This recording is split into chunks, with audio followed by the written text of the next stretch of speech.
Plenty of volume on me, right? Hey, yeah. It's Jim Toscano here, and welcome to the Monday night live stream. So tonight is really a drum hang.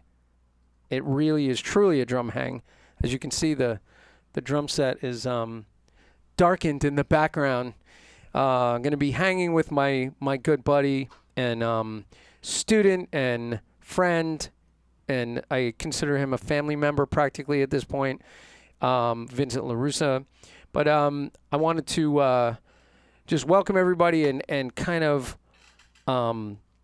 talk about quickly. Oh, by the way, the M1, the Mac Mini, is installed on my desk. It's not patched into the system yet, so I was literally behind my desk all day connecting new gear, which is stressful. But we have the Mac Mini running, and that's going to get patched into this whole system very soon. And I'm on my new Sony A7 right in front of me. And so I've been deep in the gear stuff the last bunch of days, finishing up my Rhythm magazine article, which is going to be coming up really soon. I'm really excited about that issue 298. And Percussive Notes just came out, so there's an article in there that I wrote about technology stuff. So check that out if you're a PAS member and you get Percussive Notes. Yeah, tonight is really going to be a hang, and it's going to be kind of talking about our favorite drummers. And actually, Vincent and I are going to be announcing our upcoming live stream that we're working on and some topics that I'm going to have. And I'm reaching out to a lot of friends as guests, and you're going to be seeing that in some of the upcoming weeks. And hopefully over the next couple of weeks, I'm going to be in here shedding instead of connecting people's gear. And I have some good ideas for Monday night drum streams, filling in the groove streams coming up. So anyway, I just want to mention my companies because it's really important to me. And Sabian Cymbals, Pro Logic Practice Pads, Offset Pedals, Zoom Cameras, Black Magic Designs with their wonderful 810 mini switchers.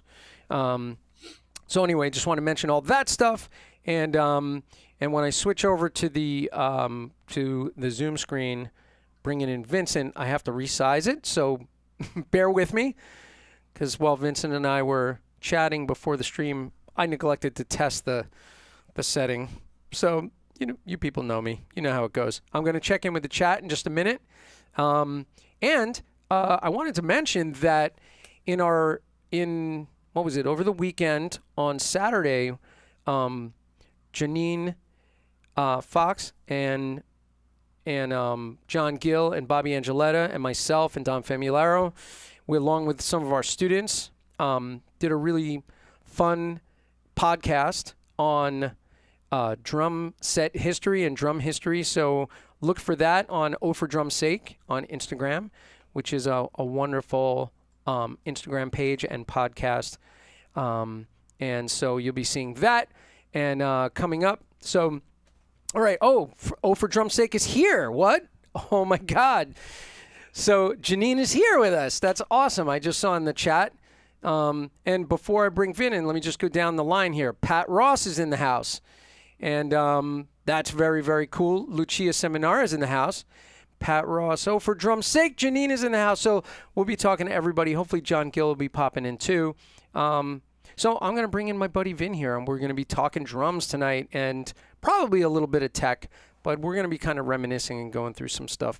So let me pull in my Zoom window, and here we go. This is the moment of truth. Is it sized properly? Kind of. Not really. All right, let me pull this over. And ladies and gentlemen, welcome Vincent LaRussa. I think I'm going to put us this way. There he is. How you doing, Vin? Doing well. Thank you. Thank you for having me. I feel honored. But I want to know since I'm kind of like a family member, how come I didn't get the dinner menu for tonight? Well, even we're distancing even with family members. So that's going to be over soon, hopefully. All right. Hopefully the better days are to come, right? And we'll have you over for some lasagna. Absolutely. So, by the way, just to your left there, what's in the fish tank? Fish? People always ask me, what kind of fish are they? You have no idea. Fish that don't die. I've had these two fish in here, now of course I probably jinxed it, for probably close to 12 or 13 years. I don't put any more fish in the tank because I had really bad experiences with adding fish to the tank. And all I was doing was feeling like a fish murderer. So these two kind of acclimated to the water. I basically don't touch it. I just feed them, and all is well. So, okay. I just had to ask. It's sort of... I thought you were asking me what's to my left, and it was the Steely Dan record. That's what I thought you were really interested in. So. By the way, that Steely Dan record, I don't know if anybody knows this, but there is a great... Well, I haven't seen it yet, so I shouldn't say it's great. There is a documentary about the making of that record, and I believe it's on either Netflix or Amazon Prime. I have to check that out again. But I saw it in my feed, and I'm going to check it out, and hopefully we'll talk about that in an upcoming stream. Yeah, that's been out for a while. Oh, okay. So I haven't seen it, but I'm really Awesome. excited about that. It's Hey, look really who's good. in here. We got John Gill, Rocco Deserto, Bob Sears. They've just joined us. So more family members. So Vin, this is what I want to talk about. So first off, how did you find me? Because when you first came to me, you came to me as a drum student. So this is kind of an extension of, drum student night. But, obviously you've become more than just my student, but over the years. But how did you find me initially? I just did a web search, and I think it was some sort of like Staten Island's musicians or some kind of website to that Okay. effect that you had put, I guess, like an ad like drum teacher available, blah, blah, blah. I Oh, just it did a was, search, Staten Island drum teachers. I yeah, forgot the yeah. website. This is, Yeah, it was a no, listing site. It was an yeah, old listing site that basically just was a sort of a place for music teachers to connect. Yeah, so I was on that yeah. site. That's right. That's like 10 years ago, or maybe a little more. I think we're going on 10 years in March, which is scary. That is But scary. I still remember our first conversation very fondly. Um, I had called you up after you had responded, like, "Hey, yeah, give me a shout." And I remember sitting in my driveway in the car, calling you up because I had to be in total isolation when I had this conversation because I knew big things were going to happen. And Nice. and the first thing you asked me was, "What is it that you want to do? What is it that you're looking to achieve?" And I said to you, "Well, these are the drummers I love, Steve Gadd," and I went down the list, Vinny Colaiuta, Yep. whether it's John Bonham, whoever it was. But there's something in their hands when I watched them play that I know I don't have. It's just I could see it, like I was able to identify it. And you were like, "Okay, that's cool. Come down." I went down to your place, and one of the things you had me do was play. You said, "All right, play. Let's do a little jam." And you just said play something. I started playing something. I still have the video of that. You used to do the split screen thing Yeah, I used over to at your split old screen studio. it. Yeah, Yeah. which was cool. And the first thing you said to me is like, "I'm going to break you down," and not make me have a breakdown. You're going to break me down, meeting my hands because I was all like, like this, you know, all Noller, didn't know what molar was and the whole thing, and Noller so technique. it was really like, even though I took like a 20-year hiatus, but it was like starting over again because I Yeah. had played for a good 6 or 7 years from my teenage years. But yeah, it was an awesome start of an awesome journey. Yeah, That was the beginning of our journey up in the old house in the loft at the top of the spiral staircase. which was always a trip because literally because it's a spiral staircase and you always had something on the bottom because you didn't want. The dog to come up. Yeah, I was trying to remember his name. Was his name Smokey? Lucky. Lucky, sorry. Unlucky. Unlucky, yeah. You didn't want him to come up, so it was always like you're going down the spiral, and you had a couple of boxes, and I always thought I was just gonna like tumble at the end, but luckily I never did. But Yeah, I remember and that, having the practice pads right over the spiral staircase. So I'd be yeah, teaching free strokes, and people yeah, would just be tossing sticks down the spiral staircase. yeah, Just collect them at the end of a teaching day. yeah. It was actually pretty cool, and it was a little frightening at first because when you think about starting over and you're not knowing, and quite honestly, you don't know whether or not you could trust this person yet. But you had this immediate thing where you kind of made me feel comfortable. A lot of it was because we shared a lot of the same influences and stuff like that, Yeah. which helps out tremendously. So we hit it off, and then immediately I was kind of like the way I am, just like looking what kind of technologies he's got, what kind of computer is he got. Yeah. And you had told me like, yeah, I'm having such a hard time with this. I got this PC, and I was just like thinking, all right, I gotta That's right. this guy, And you're like, I'm thinking about getting a Mac Pro, and I was like, okay, Yeah, yeah. he's on the right path. He's on the right path. In And fact, when you eventually, came, I yeah, had that custom built rack mount computer with the two big right, handles that you push into the rack. And that thing was a PC that Guitar Center was making right. for musicians. So it was supposed to be optimized for Pro Tools. And that thing gave me nothing but trouble. Kept sending it back to California to get it fixed. I remember that. Totally annoying and crazy. And then right after that, pretty quickly, I bought that Mac Pro. and based on the specs that you recommended. So you've been right there along my whole tech journey from the beginning. And at that time, I was running a security switcher for the cameras into some crazy capture device, really primitive stuff that I was kind of assembling early on, trying to help Dom Famularo out with his technology stuff. So that was the beginning of an interesting journey for sure. Yeah. I remember also pretty early on when you first came to me, you were talking about how when you were playing songs that were fast, your wrist wouldn't cooperate, right? So it was all about getting you to loosen up and be able to move your wrist. Yeah, and I posted a video recently from like a year maybe into playing, and I still hadn't really made that transition over doing a Ramones tune. And you could see, I was like, man, I muscled through that as best I could, not having proper technique. And I remember thinking about playing that tune and just being like, oh God, please don't let me mess this up. I gotta have the power to get through this whole thing. Yeah. But once I realized about the stealing the stroke thing, I was like, man, I get 2 for the price of 1. What? This is awesome, Right. Once you understood really cool. that concept, it changed. It's a game changer, right? Yeah, absolutely. So one thing, since I brought up Dom, can you remember my introduction for you and Dom, bringing you to Dom's to introduce you? Yeah. So tell that story, because everybody has a Dom story. I have some early Dom stories for me, but I'm interested in your Dom story. Is it the Dom story, like my favorite Dom story? Is it that one? Yeah, the favorite Dom story.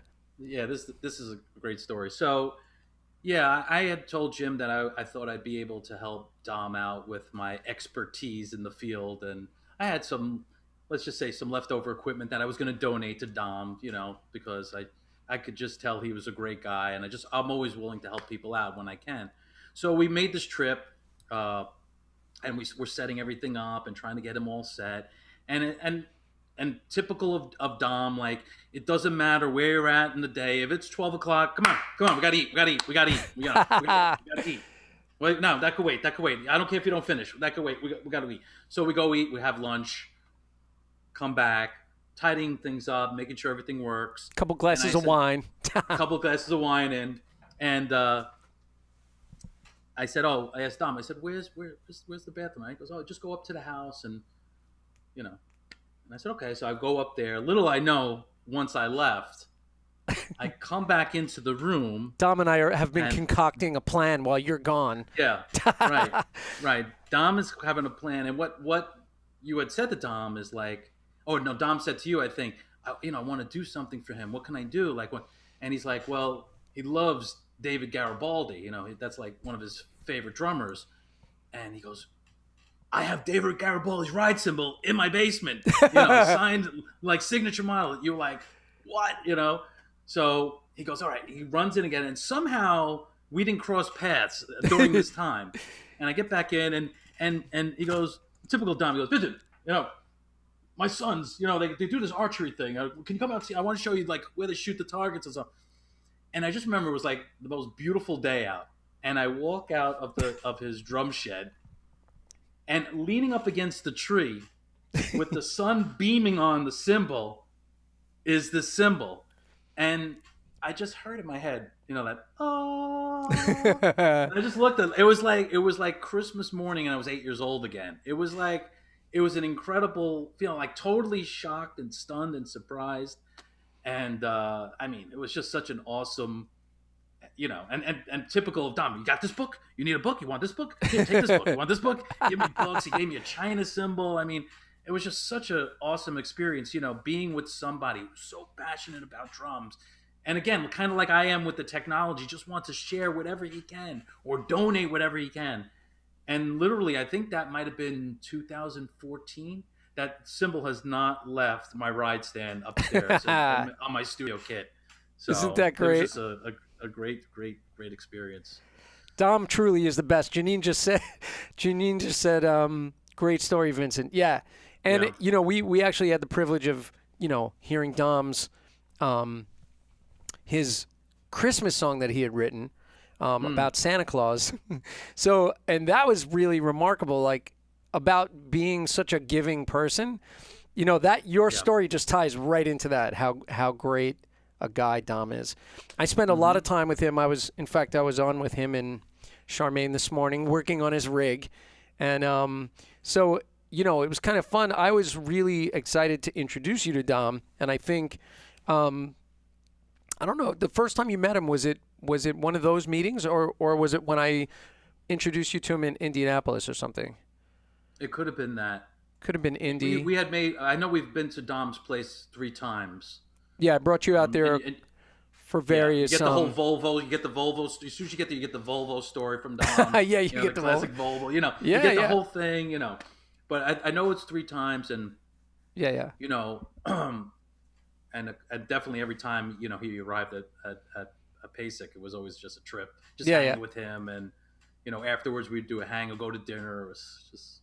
Yeah, with all the. You know what's funny? I mean, nobody knows this, but you and I, we took Dom's audiobook, and I I took the line. There's a line in the book where he says, "What's the line? Give us the line, Vin."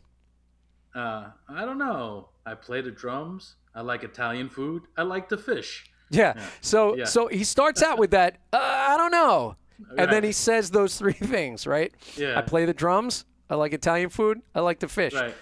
So I put it into a program and I slowed it down, first of all, so that his voice, the pitch of his voice was lower. So it was almost not recognizable, right? And then, so just for fun, Vincent and I would play this clip to each other from time to time. And then we were in Indy or Austin. I don't know where we were. It might have been in Indy. I think it was in Indy, yeah. And I play the clip for Dom. And he goes, what's that? Who's that? And I was like, it's like, that's you maniac. That was you. Yeah. And it was just because we had slowed it down that he didn't recognize it. But it's such a great line. If anybody doesn't have Dom's book, you should have Dom's book. Absolutely. The Cycle of Self-Empowerment, which is an amazing book about sort of helping you achieve your personal goals and journey through, value-driven kind of stuff.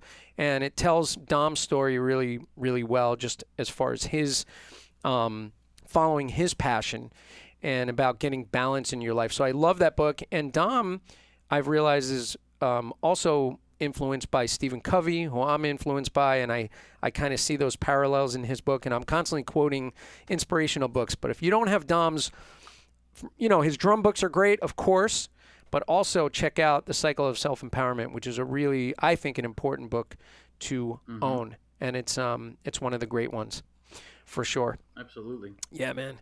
So so that's that's kind of a great Dom story, and I had one other one that was on my mind. Let me see if it's on my list.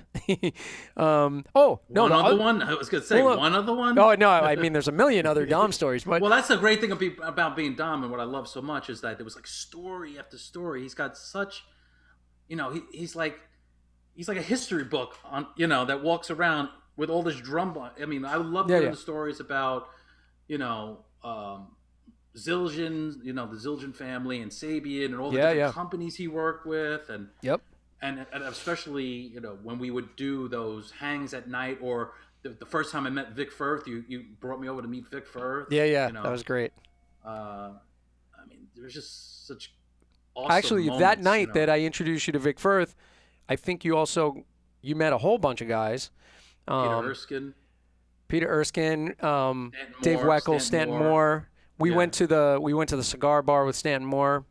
I spend a lot of time with Stanton these days. And actually, it's funny. I spend a lot of time with Dave Garibaldi these days. And in continuation to the Dom thing, I introduced you to Dave Garibaldi on a Zoom call. Yeah. And I made you tell him the Dom story. Yeah, I don't know. I think I came over to bar or something, whatever. And you were like on with Dave. And I was just like, That's right. That's right. I was on with him, and you walked into the room, and I was like, "Come over here." I was like, I go, Dave, this guy's one of your biggest fans. I said, tell him the cymbal story with Dom. So you got to tell that story to Dave Garibaldi, and he was very flattered by the whole thing, and I thought that was really awesome. Yeah, absolutely. Tanzanover in the house says, tricolor sharks in your fish tank. Oh, that's my dad. Yeah. Glad he knows more than I do about what's in my fish tank, but that makes sense. Pat Ross is saying that he had Dom in for a drum clinic at his store. He had so Pat had a retail store called Let There Be Drums in Erie, Pennsylvania, and he had a weekend where Dom did a drum clinic, and he sent me a copy of that video. I'll have to show it to you, Vin. It's pretty pretty wild. Oh yeah, the cigar bar. Janine's laughing about the cigar bar thing. And Rocco just said David Garibaldi is a great drummer. Yes, he is, Rocco. And you'll definitely be working on the Funky Drummer book, and you'll be doing some of those play-alongs. I was just looking on my shelf trying to look at all my Garibaldi stuff that's over on the wall. Stephen Chamberlain in the house. Dom who? The famous cook? Dom is the best, he said. Rocco just said Tower of Power, so that's very cool. Rocco knows what he's talking about. Yeah. So let's go.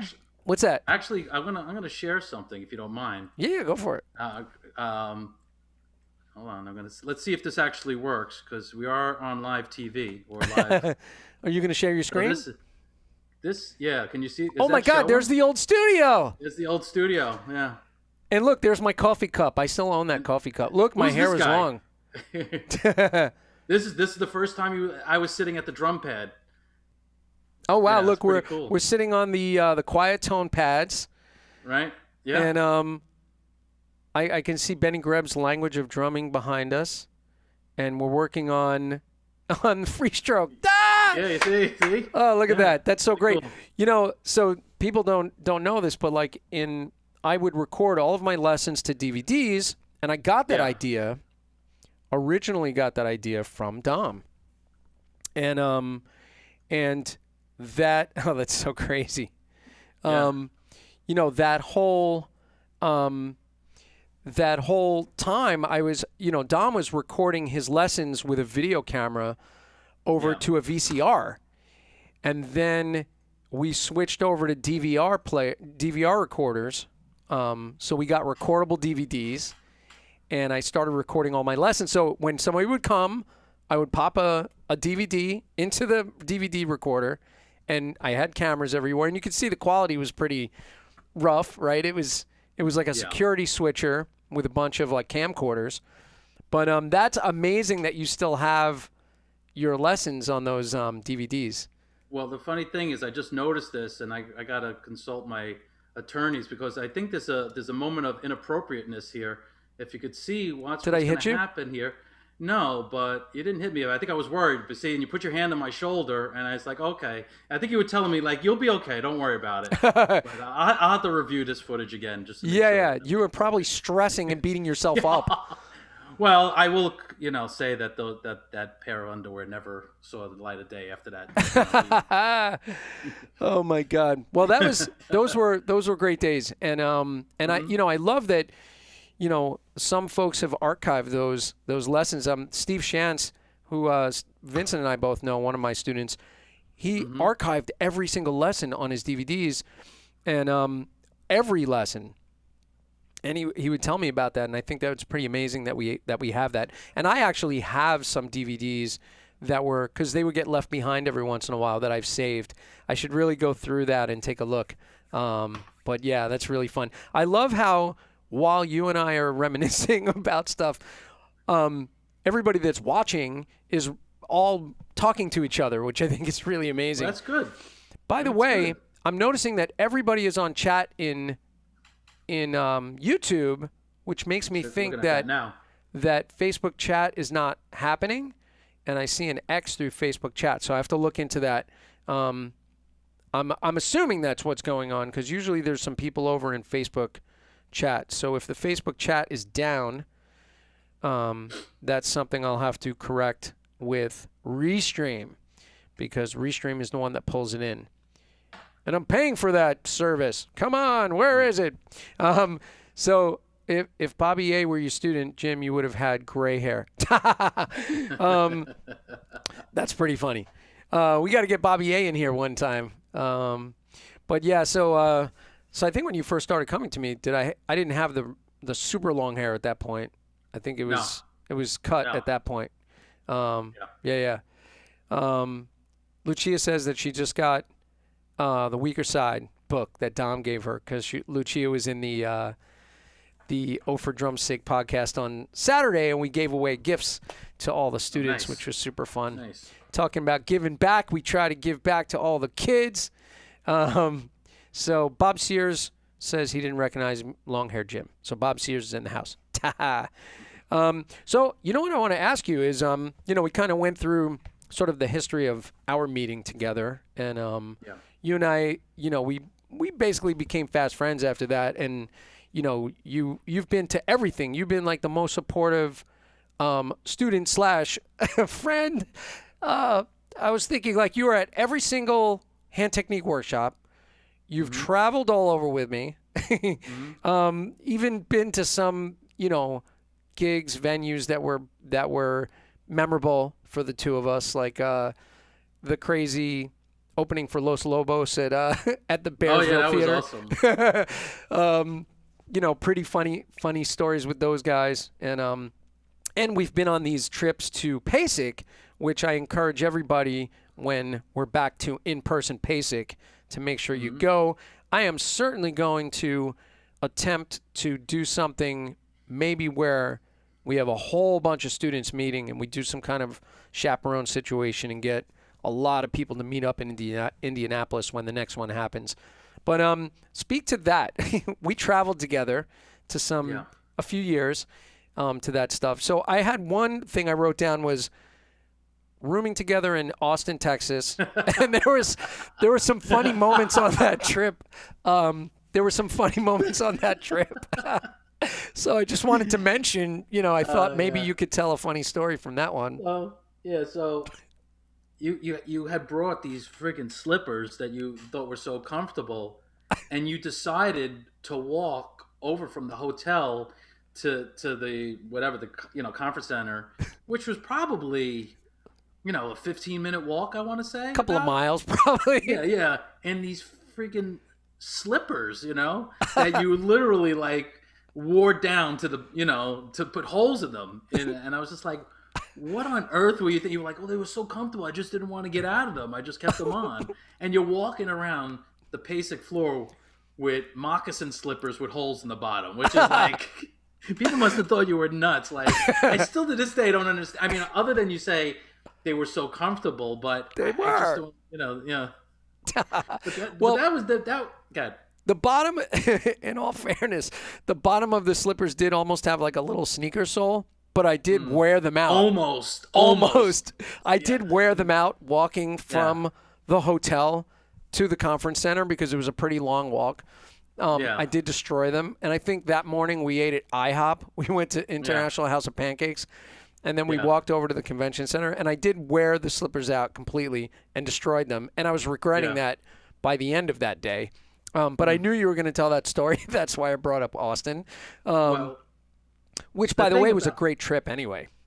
all the trips were great, but the things that stick out the most from the trips, besides just being on the floor with meeting all the vendors and mingling with everybody, and I used to love to watch you because I mean there was one time we were going, you were definitely pitching an idea for the book, and you hadn't, so you would go there with like a loose copy of like all the pages together, and you were putting it together. I remember we sit on the plane with Joe B, and he was like kind of looking through it, and I think they had already said that they were really interested, but you wanted them to see like, look, this is, and him being like really impressed, like there's nothing out there that's anything like this, and he was just kind of going through it. But from a business point of view, it was very interesting, just like following you around like a little puppy, like just to see like how you would interact with the vendor when you would go and talk to Tama and the Tama booth or the Sabian guys, and then of course the wonderful thing was always that you always introduced me to everybody. You were never like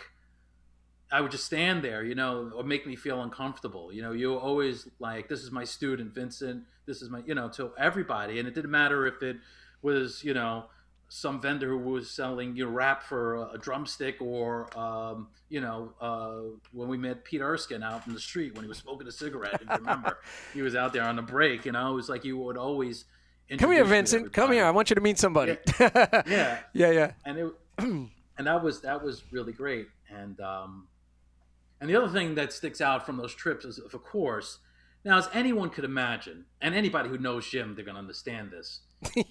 At the end of the day, you've got drums and noise banging in your head for hours. I mean, if you've never been to the PASIC floor, you just don't know what that sound is like. Right. It got to the point where in later years there would be people with sound meters walking around telling people you got to lower it because it was just so loud. So you'd have a nice meal, you'd have a nice couple of beverages, you stop at the bar, and you'd get back to the room, and all you wanted was just a little peace and quiet. Well, Jim's brain, the way he operates, he's always thinking drums, which I totally admire, but he's always formulating the next great idea or the next great drum page or whatever it's going to be. He'd literally be on the bed 1:30. Yeah, I'm thinking about doing it, and he's talking to me like this, and I'm just like thinking, is this guy gonna stop? Is there a blow dart in the drawer next to me that I could just knock him out for like a couple hours? But you know what I mean? You were just always on. It didn't matter what time it was. You had drums in your blood and in your brain, and it wasn't just for the sake of hitting the drum pad. It was really just trying to come up with new ideas or new pages, and you would be writing stuff out. So, I mean, that's why you've gotten to where you're at, and that's why you put out such a tremendous book and the hand technique workshop and all the pages you've created and the way that's grown to. I remember when it was 10 pages maybe, when you first started, I mean, that is true. What is it? How many pages? Well, if it's up to Lucia, it's going to be 100, but right now it's in the 70s. Yeah. Oh, that's funny. Lucia just said that Jim was writing down music on Christmas. That is true. I was doing that. And actually, that to that story, Facebook stream wasn't working tonight. Oh, it's not even on Facebook? Is that true? Oh, all right. I'm going to have to look into that. Oh, that's upsetting. Yeah, I have to look into it. So, well, I'm glad you guys came over to YouTube. Appreciate that, everybody. But to that story, I think you were on the phone with somebody. Oh, yeah. It's like, that's it's right. really late, that. and I don't stop. I'm on 2 practice pads, 2 different pads. It might have been my dad, actually. He's like, he's like, what is that noise in the back? I'm like, that's Jim on the drum pad. And I think eventually you were like, can you just stop? Can you stop for a minute? And I'm over there like, wait a minute, if I split this flam rudiment on 2 pads. Oh, yeah, it's pretty funny. But in all fairness, I'm sure you can tell the folks about one of the things you discovered about me on being on a trip. Oh yeah, well, so here's the thing, and actually I had that on my list. So if this boy doesn't eat on schedule, oh my God, like, so anybody who knows me knows that I just go and I go. I'm like the Energizer Bunny, and I forget about meals. I just don't remember. And then when I finally get a really bad headache, then I go, oh my God, I haven't eaten for 17 hours. But Vincent would be like, it would be like 12:05, and he'd start getting really quiet and cranky. Or, getting close to dinner time, quiet, cranky, moody. Vin, what's up, man? What's going on? And instead of just saying to me like, hey man, let's take a break, we got to go eat, he would just wait to see how long it would take me to finally like break. And oftentimes it wasn't pretty. So that's when you told me you did say that to me, like, are you okay? Is that there? I was like, I just got to eat, I'm hungry. And I finally I snapped. You're like, dude, why don't you just tell me, like, when it's like, the way I am. And it was just like, and from that point forward, I would always put you on a schedule, make sure, like, when it got to a certain point, where are you going to be here? Who are you going to go? And we'd schedule it out. So schedule out the meals. I will tell you that in my teaching schedule, which, my teaching and coaching schedule is pretty busy, and I actually scheduled my meal breaks because I knew if I didn't do that, I would just work. And so now I have reminders that go off on my phone that say 12 o'clock, go eat lunch. Even if I'm not hungry, I take my lunch break and I go do it. And 5:30 p.m., I'm supposed to do dinner, but on live stream nights, I tend to get that backwards because I'm usually in here getting things together, or today installing new computers. But so the meals thing is definitely a thing when we travel. So you got better about that though, about telling me. Yes. So one thing that I put on my list, and this is just, here's some fun facts. So about Vincent, and then we're going to talk some music stuff. Favorite snack item? Oh, I know the answer. The Utz Party Mix. Utz Party Mix, and I had. Although if my dad is watching, I'm going to tease him with the 7-layer cookie. with this is my new favorite that you can get at Costco. I'm supposed to be sending him a box of these. I keep teasing him about those, but this is my new favorite when I'm having my coffee. There you go. So, very nice. Yeah. So Utz Party Mix, and I put up the Party Mix barrel, and I put it into a video of yours. Remember? Yeah. And so I do a every year. I do a drum student roundup concert, and actually Pat Ross was a part of it this year, which is really awesome. And Vincent was a part of it. Pat Ross, Lucia, Rocco, lots of drum students came in. I think we had about a total of somewhere between 15 or something performers, something like that. 15 drummers performed, and you sent me your video because it's COVID, so we did it virtual, and I somehow managed to get the Utz Party Mix barrel into your video, passing by. I think I left it in, correct? You did. Yeah, I left it in hysterical. there. It's hysterical. And you were playing one of your own songs. Yeah. For that, and I put in the Utz Party Mix. I also put in some random guitar player guy. I think that I might have yanked that one out, but I put in some additional clips. Well, the funny thing about the Utz Party Mix very quickly is that I had a girl who I work with, who said to me, like, how was your holiday? I was like, it kind of stunk this year, because of isolation, Christmas Eve, Christmas Day, I'm on my own, blah, blah, blah. She goes, well, at least you had the Utz Party Mix. I said, no, Costco hasn't had it since October. I'm like really upset. She goes, oh, that's a real drag. Wouldn't you know, the next day I get a package from Amazon. I'm like, I know I ordered a lot of stuff. I open up, it's a barrel of Utz Party Mix. And it said, hope this cheers you up, and it was the girl from work who sent it to me. So that's how much people know I love Utz Party Mix. That's great. So favorite snack item, Utz Party Mix. And then I had one other thing, and actually not one other thing, but a bunch of other things. But what was the other? Oh, this is a Janine question, which I thought was really great that Janine does in her podcast. And she said, so, weirdest pet peeve? With somebody else, you mean? Well, just something that gets you. We talked about pet peeves. Like mine was, and I talked about one of the odd ones, is I don't like when the carton of eggs isn't symmetrical the way the eggs are laid out in the carton. So I balance it, right? And if there's an odd number, I'll remove that one egg so that I can balance it. So that's a weird pet peeve for me. What would be your one of yours? Well, probably, I know people have called me Felix, or you've called me Felix, like Felix Unger. Like, I have to have everything neat and organized. I'm like one step below the sleeping with the enemy guy, where she would have to put the cans, like things, if it's crooked or whatever, everything has to be, if it's on a counter, everything has to be aligned and nothing could be out of place, It's just, everything has to be in, like, as if it's snapped into a grid, in my life. And having a lot of stuff, it helps in the organization factor. But if I see somebody move something, so if you really want to torture me, just come to my place and just kind of move stuff out of place. I get very upset with you. Yes. Yeah. That's my biggest pet peeve. Okay. So, and I knew that. I knew that one. So speaking of a lot of things, snare drum collection. How many snare drums at this point? About 60.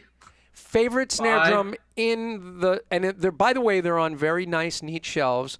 I had a Yeah. picture of it somewhere, but I'm not prepared to share that at the moment. You probably have the picture. I could probably bring that up in relative, but you asking me what my favorite snare Favorite drum one is? on the rack, and then I'm going to tell you one that I liked on the rack there. The Craviotto is definitely is one of the snares that I Yeah, probably would go to. If somebody said to me, you could play one of these and you can only play one, it would be that. I would say. yeah, yeah. Um, Second Definitely favorite.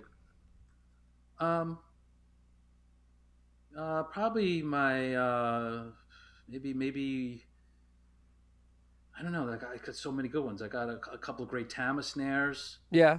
I actually have the You have early Rogers. I have early Rogers, I have a Slingerland, a Radio King, Yeah. um, but I also have a Tama. Come on, help me out. I'm drawing a blank of the drummer who played with Toto and not Picaro, the other guy, open-handed drummer. I don't know why I'm. What? Wait, which one? Uh, he played with It's just Toto. He played with the Who. He played with Pete Townsend. Why am I not remembering his name? Wait, this a signature snare? Yeah, but remember the drummer who I'm talking about. You used to Who are you have his talking about? video every time you'd start up YouTube.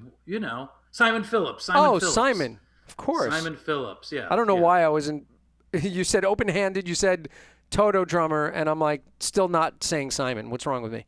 Oh, there's the snare drum rack. Nice. That's part of it. This is Right, part, part of it. What's yeah. Part A So, of the snare drum rack. notice everything is in perfect straight alignment. The Craviotto could be seen on the top shelf, not the three that's on the top, but the top shelf left corner, the one in the center. Got That's it. the Craviotto right there. But I got some great Ludwig, old school Ludwig snares, Yeah. Superphonics, and, Ludwig Superphonic. Acrolite. I have those kind of old school. I just have a lot of cool drums. Well, I used that Craviotto Yeah. on a session At Rogers. when I was doing Shoot the Moon, and then Roger bought that. Oh, I think I did it on a session before that, and then he bought that snare drum for the studio so that he would have it in the studio, and I played that on a bunch of tracks, that Yeah. Craviotto. He said, bring two snares that you think you would be a go. Because I was helping at the time engineer and do some of the stuff and doing Right. miking up the kid and helping out with that.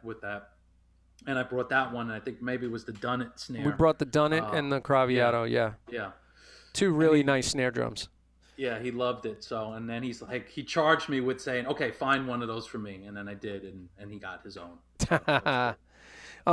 Pat Ross has a nice snare drum collection, for sure. So I'm sure he was enjoying that picture. He's got a lot of very cool drums. Maybe we'll have Pat Ross on one night. So now here's where it takes a dark turn. Oh, boy. So this guy, who's my drum student for a really long Oh, time, boy. and a great student, a little bit ADD, but a great student. He would come in, I'd have a whole lesson plan figured out, and then he would go, I just have a question about this track. And then it would be like, what is he playing on this track? And then, which, I'm good at dissecting, drum parts. So I would show you, what was going on a particular track, right? Ghosting patterns, figuring out ride patterns. So Vincent, is really a drum student for a long time. And then one day, it's like playing the bass. And he's like, I'm getting into playing the bass a little bit. And then like not more than like 4 weeks later, I'm on a FaceTime call with him and I see like 19 basses behind him. Well, yeah, you're skipping a little bit, but yeah, it kind of did go that way. It quickly went to a million basses in the room, which we're not seeing that angle right now, but I know that they're very close by. Yeah. So let me just clarify the whole story. Okay.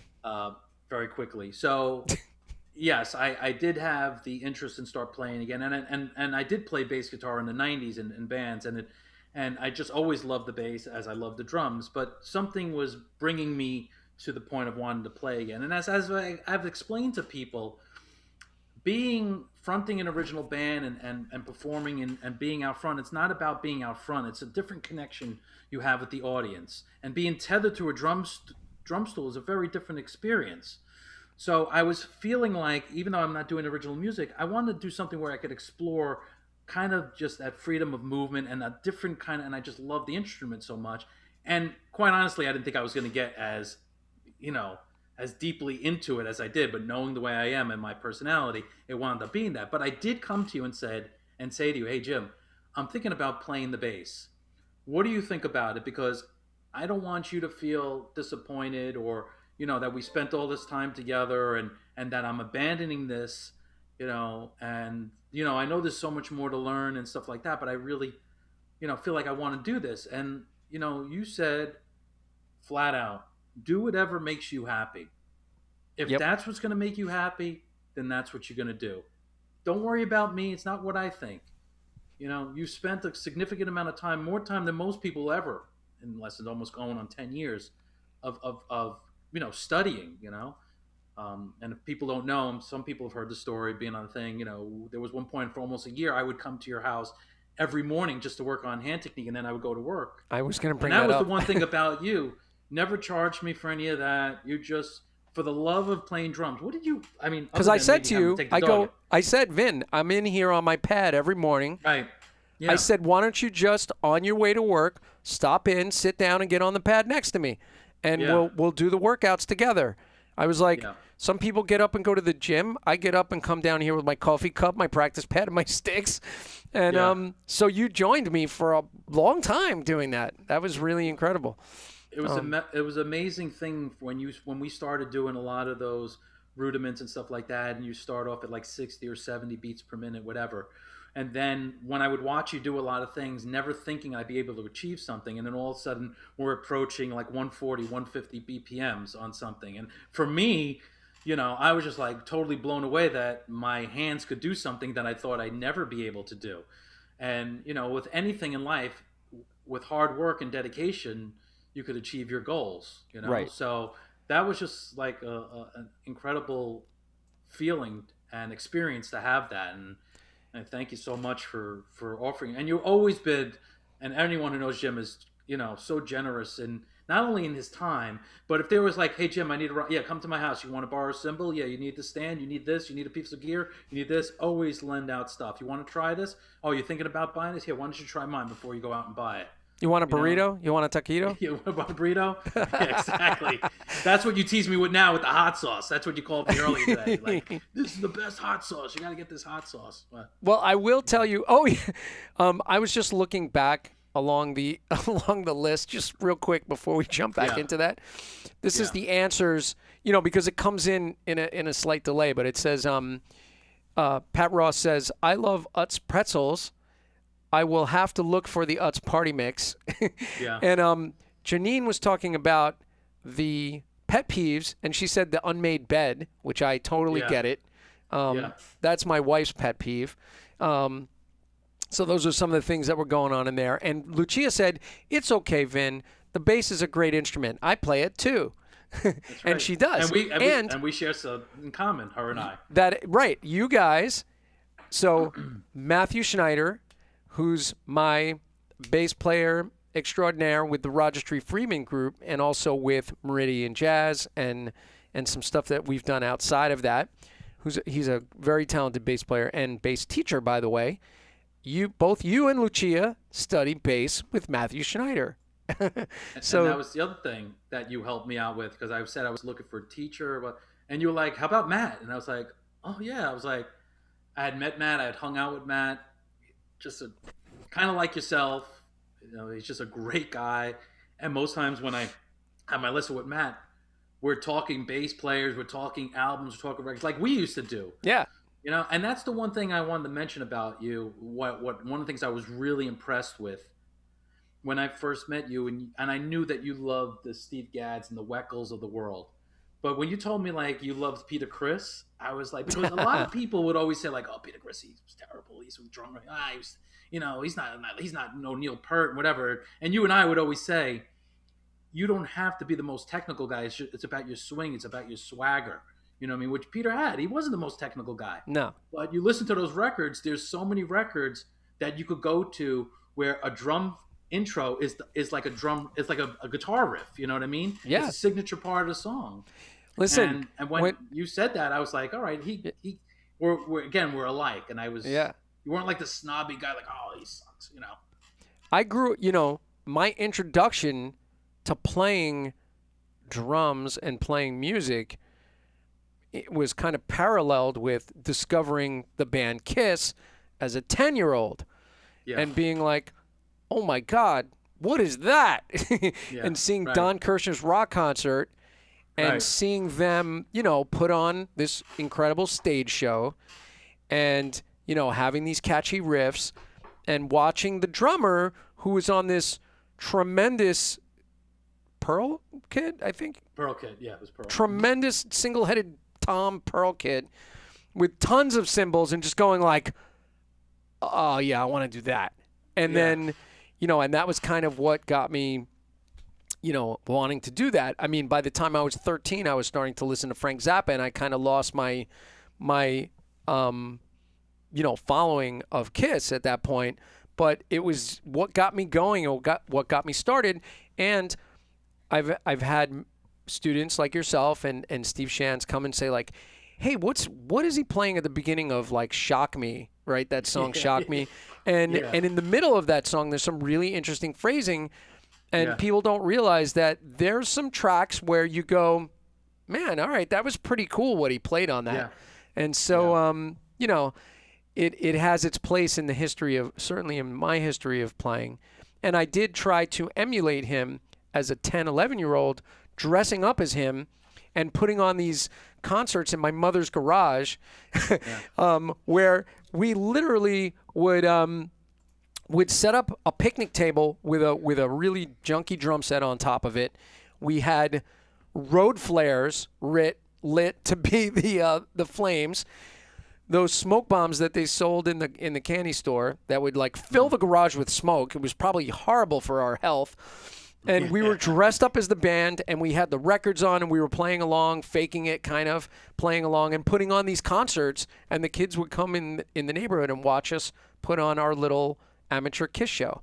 And that is one of the beginnings of it for me. And I will never say that was not a part of my drumming history. And I think how we connect that is like when people talk about in the 60s seeing the Beatles, right, and the first time they saw Ed Sullivan, Kiss for us, and we're of similar age, it was kind of like the same thing. When you saw this band that was larger than life and this guy who had this cat makeup on, you're like, I want to do that when I get older. And as an 8-year-old, I had the paint and for Halloween, and I did that whole thing. No matter whatever it is that gets you to behind whatever instrument that motivates you, it's always going to be something to me that's positive. Right. And kind of just parallel to what you were saying before about Peter, what we were saying about Peter, when I was having a lesson with Matt Schneider, and Matt, you play with him in a jazz trio, and he's an upright player. Yeah.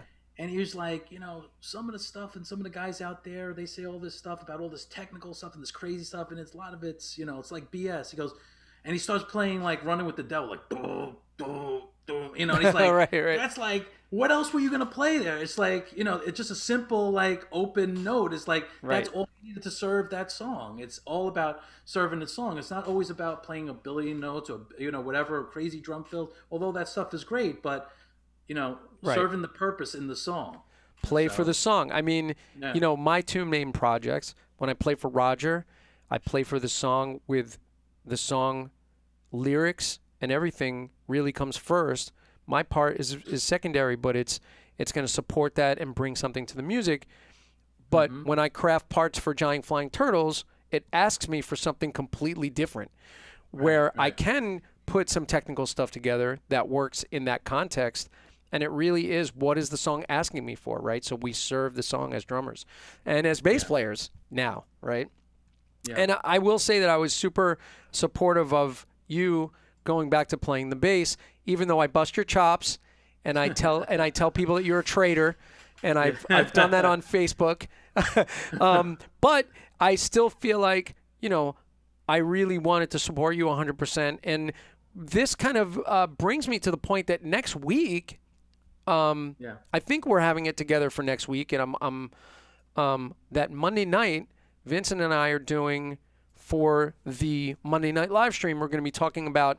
I wanted to talk about Tony Thompson and demonstrate some drum parts from Tony Thompson, who worked on a lot of stuff that was produced, of course, by Nile Rodgers, and so we're going to do some stuff from Power Station, from Chic, some stuff from Madonna, perhaps, and Diana Ross. And so, we have a few select tunes that Tony Thompson played on, and Vin is going to join me and play some of those bass parts while I'm going through drum parts, because we can't really play those records and get away with it on YouTube because it'll get banned and shut down, and I can't pay the fees to get the licensing. So we're going to recreate some of the rhythm section parts as a Monday night live stream topic. So, and that'll be a first because we've never played together in that. That's right. We've never played together as drum and bass, so this is going to be really fun. Although remotely on your tune, I play drums on your tune, but we never got to actually play live together, which is super, is going to be super fun. And we're going through some music that we're both passionate about. Speaking about, roots, that I remember hearing Power Station, Some Like It Hot, as a teenager. Yeah. And being like, whoa, who the hell is playing drums on that? And, hearing those great, like for me, Tony Thompson is the Tony Williams of like funk and disco and pop. And and the stuff that he did on the Bowie records, it's really remarkable drumming. And so we're going to be talking about that. And Vincent and I both kind of share a love of funk and early 70s disco because the drum and bass parts are just so great, and it's real people playing and just laying down really infectious grooves. So, there's that. Probably our generation when we were kids was like, disco sucks. And I may have shared that opinion for a time, but those records always stuck out with all the bass parts and drum parts. And I remember starting to play weddings as a, teenager, and then having to play all those songs and then realizing the value that was in that stuff. And so we're bringing that to our next live stream, which I think is going to be super fun. Yeah, man. Holy moly, it's already 8 o'clock. How did that happen? I don't know. Okay, so real quick, 3 questions. Favorite album of all time, any genre, but the one record you can't live without. You're going to get dropped out of a plane with a parachute onto an island, and they're going to let you have one selection. Full album. What is it? Probably Beatles' Abbey Road. Nice. Okay. Favorite bass player of all time? Wow. James Jamerson. Favorite drummer of all time? Well, I'm going to be biased. I would say Peter Criss, but probably I'm going to say Steve Gadd. Nice. And that's about all we have time for, kids. Or Jeff Porcaro. Jeff Porcaro, for sure. Nice.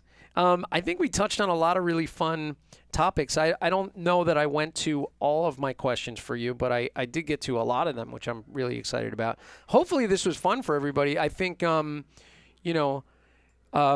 musicians, interviewing musicians is always an interesting thing, and getting different perspectives. And, of course, Vincent and I have a big history together, so it's really natural for us to just hang and chat, and we could probably go on forever. Hopefully we didn't bore you too much. I did want to plug our upcoming stream, so I'm really excited about that. And hopefully you guys will join us for that. And if you have any ideas for upcoming live streams, put it in the comments. I'm always excited about that. And a lot of the people that have been coming in here are going to be my guests in the future, because I really want this community to build and to share together, since we all are out there supporting each other. And there's definitely room for more tech stuff to come.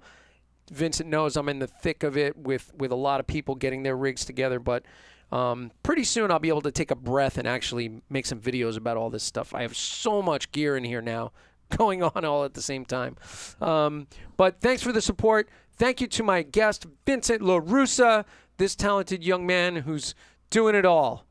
And his new record, your new record, which is out. Where can people find your record? Apple Music, Amazon Music, Spotify. Before the Storm. Yeah. All I know is available on over 50 plus streaming services worldwide. So you name it, it's there. Great songs, great songwriting. So definitely check it out, folks. And look for Utz Party Mix in a store near you. And you can channel your inner Vincent with your Utz Party Mix. Scary. All right. Thank you to everybody that hung out tonight. John Gill, always great to have you in here as well. And I'm glad you guys attended our drum hang.